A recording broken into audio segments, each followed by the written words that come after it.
ولا تقتلوا أولادكم خشية إملاق نحن نرزقهم وإياكم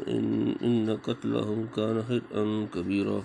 ولا تقربوا الزنا إنه كان فاحشة وساء سبيلا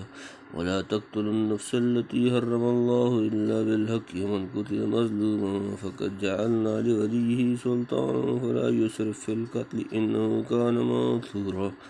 ولا تقربوا مال اليتيم إلا بالتي هي أحسن حتى يبلغ أشده وأوفوا بالعهد إن العهد كان مسؤولا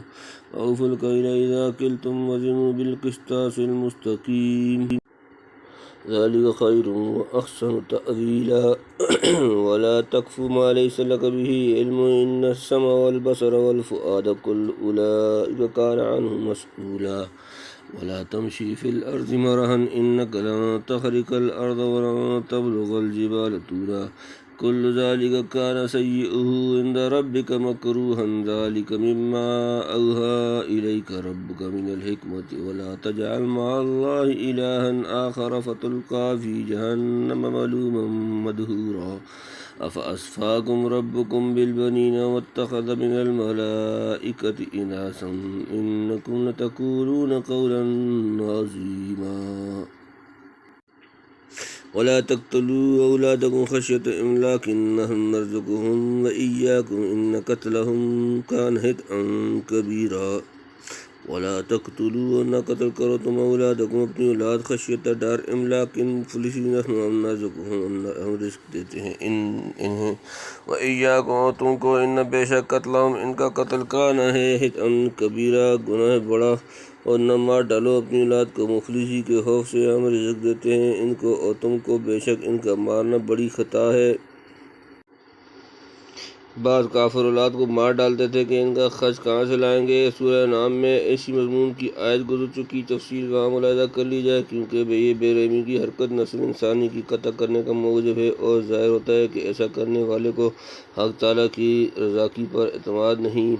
ولا تقربوا الزنا انه كان فاحشة وساء سبيلا ولا تقربوا اور نہ قریب جاؤ الزنا زنا انه بے شک یہ کانا ہے فاحشة بے حیائی وساء اور برا سبیلا راستہ اور پاس نہ جاؤ زنا کہ وہ ہے بے حیائی اور بری راہ یعنی زنا کرنا تو بڑی چیز ہے اس کے پاس بھی مت جاؤ گویا لا تقربوا میں مبادی زنا سے بچنے کی ہدایت کر دی گئی مثلا اجنبی عورت کی طرف بدون عذر شرعی نظر کرنا یہ بوس و کنار وغیرہ کیونکہ زنا سے انصاف میں گڑبڑ ہوتی ہے اور بہت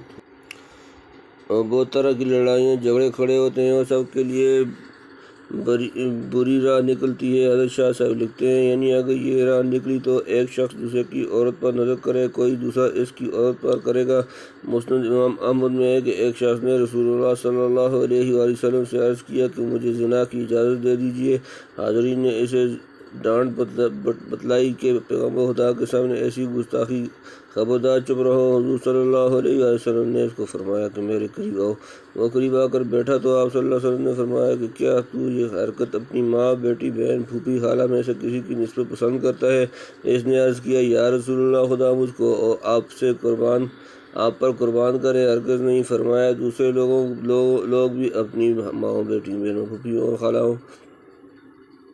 کے لیے یہ فعل گوارا نہیں کرتے پھر آپ نے دعا فرمائی کہ الہی اس کے گناہ کو معاف فرما اور اس کے دل کو پاک اور شرمگاہ کو محفوظ کر دے ابو امامہ فرماتے ہیں کہ اس دعا کے بعد اس شخص کی یہ حالت ہو گئی کہ کسی عورت وغیرہ کی طرف نگاہ اٹھا کر دیکھتا تھا اللہم صلی علی سیدنا محمد بارک وسلم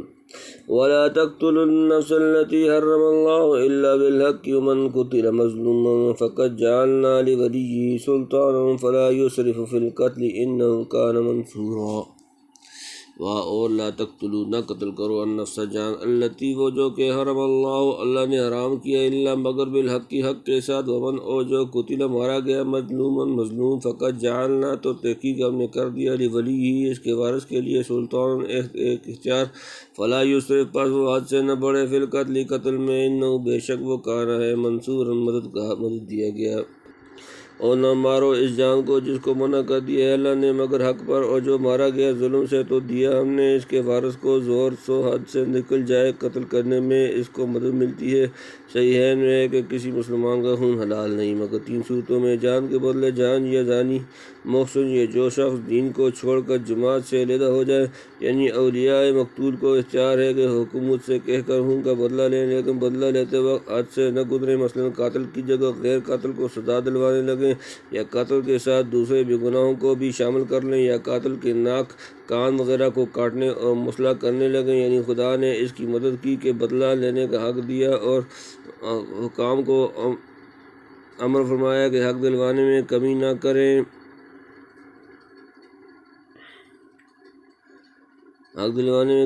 کریں، بلکہ ہر کسی کو لازم ہے کہ خون کا بدلہ دلانے میں مدد کرے، نہ یہ کہ الٹا قاتل کی حمایت کرنے لگے، اور وارث کو بھی چاہیے کہ ایک کے بدلے 2 نہ مارے، یا قاتل ہاتھ نہ لگا تو اس کے بیٹے بھائی کو نہ مار ڈالے جیسے جاہلیت میں رواج تھا۔ وَلَا تَقْرَبُوا مَالَ الْيَتِيمِ إِلَّا بِالَّتِي هِيَ أَحْسَنُ حَتَّىٰ يَبْلُغَ أَشُدَّهُ وَأَوْفُوا بِالْعَهْدِ إِنَّ الْعَهْدَ كَانَ مسئولا۔ وَلَا تَقْرَبُوا، اور پاس نہ جاؤ، مال الیتیم، یتیم کا مال، الا مگر باللتی، اس طریقہ سے، ہی وہ احسن، سب سے بہتر، حتیٰ یہاں تک کہ یبلغ، وہ پہنچ جائے، اشدہ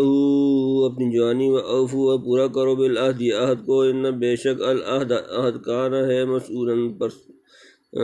پرسش کیا جانے والا۔ اور پاس نہ جاؤ یتیم کے مال کے مگر جس طرح کے بہتر اور جب تک کہ وہ پہنچے اپنی جوانی کو، اور پورا کرو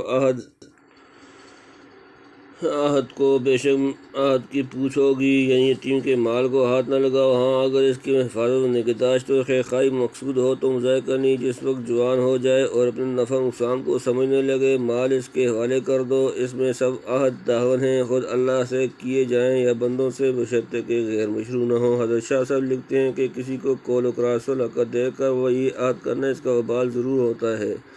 وَأَوْفُوا الْكَيْلَ إِذَا كِلْتُمْ وَزِنُوا بِالْقِسْطَاسِ الْمُسْتَقِيمِ ذَلِكَ خَيْرٌ وَأَحْسَنُ تَأْوِيلًا۔ وَأَوْفُوا، اور پورا کرو، الْكَيْلَ پیمانہ، اِذَا كِلْتُمْ جب تم ماپ کرو، وَزِنُوا، اور وزن کرو تو، بالقسطاس ترازو کے ساتھ، المستقیم سیدھی، ذَلِكَ یہ خیر بہتر، وَأَحْسَنُ اور سب سے اچھا، تأویلاً انجام کے اعتبار سے، اور پورا بھر دو ناپ، جب ناپ کر دینے لگو اور تولو سیدھی ترازو سے، یہ بہتر ہے اور اچھا ہے اس کا انجام، یعنی جھونک نہ مارو۔ ناپ تول میں کمی کرنے سے معاملات کا نظام مختل ہو جاتا ہے۔ قوم شعیب کی ہلاکت کا قصہ پہلے کئی جگہ آ چکا ہے، ان کا بڑا عملی گناہ یہی بیان کیا گیا ہے۔ روایات میں ہے کہ جو شخص کسی حرام پر قدرت پا کر میں خدا کے خوف سے رک جائے تو خدا تعالیٰ اسی دنیا میں آخرت سے پہلے اسی کو نعم البدل عطا فرمائیں گے، یعنی دغا بازی اول چلتی ہے، پھر لوگ خبردار ہو کر اس سے معاملہ نہیں کرتے اور پورا حق دینے والا سب کو بھلا لگتا ہے، اللہ اس کی تجارت خوب چلاتا ہے۔ وَلَا تَقْفُ مَا لَيْسَ لَكَ بِهِ عِلْمٌ إِنَّ السَّمْعَ وَالْبَصَرَ وَالْفُؤَادَ كُلُّ أُولَئِكَ كَانَ عَنْهُ مسؤولا۔ وَلَا تَقْفُ، اور پیچھے نہ پڑ تو، مَا لَيْسَ جس کا نہیں لکا تیرے لیے، تجھے بھی اس کا علم، ان بے شک السمع کان، والبصر اور آنکھ، والفؤاد اور دل، کلو ہر ایک، اولئک یہ، کانا ہے، عنہ اس سے، مسئولاً پرسش کر کیے جانے والا، اور نہ پیچھے پڑ جس بات کی خبر نہیں تجھ کو، بے شک کان اور آنکھ اور دل ان سب کی اس سے پوچھ ہوگی، یعنی بے تحقیقی بات زبان سے مت نکالنا، اس کی اندھا دھند پیروی کر۔ آدمی کو چاہیے کہ کان، آنکھ اور دل، دماغ سے کام لے کر اور بقدر کفایت تحقیق کر کے کوئی بات منہ سے نکالے، یہ عمل میں لائے، سنی سنائی باتوں پر بے سوچے سمجھے یوں ہی ان اٹکل پچو سے کوئی قطعی حکم نہ لگائے یا عمل درآمد شروع نہ کرے، اس میں جھوٹی شہادت دینا، غلط تہمتیں لگانا، بے تحقیق چیزیں سن کر کسی کے در پہ حاضر ہونا یا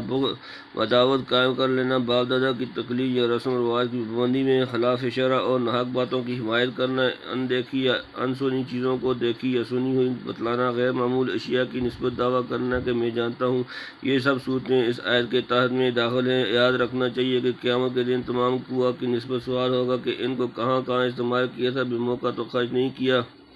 ولا تمشي في الأرض مرحا إنك لن تخرق الأرض ولن تبلغ الجبال طولا ولا تمشي اور نہ چل فی الارض زمین میں مرحا اکڑ کر اترتا ہوا انک بے شک تو لن تخرق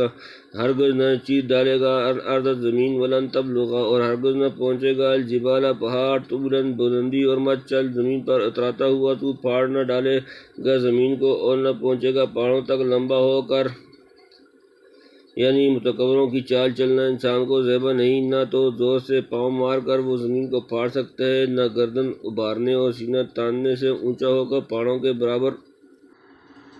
برابر ہو سکتا ہے۔ پھر ایسے ذوق ویجز اور اس بساط پر اپنے کو اس قدر لمبا کھینچنے سے کیا فائدہ؟ کل ذالک کان سیئہ عند ربک مکروہا، کل تمام ذالک یہ کان ہے سیئہ اس کی برائی عند نزدیک ربک تیرا رب مکروہا ناپسندیدہ۔ یہ جتنی باتیں ہیں ان سب میں بری چیز ہے تیرے رب کی بیزاری، یعنی جن باتوں کو اوپر منع کیا ان کے کرنے میں رب کی بیزاری ہے اور جن کا حکم کیا ان کے نہ کرنے میں بیزاری ہے۔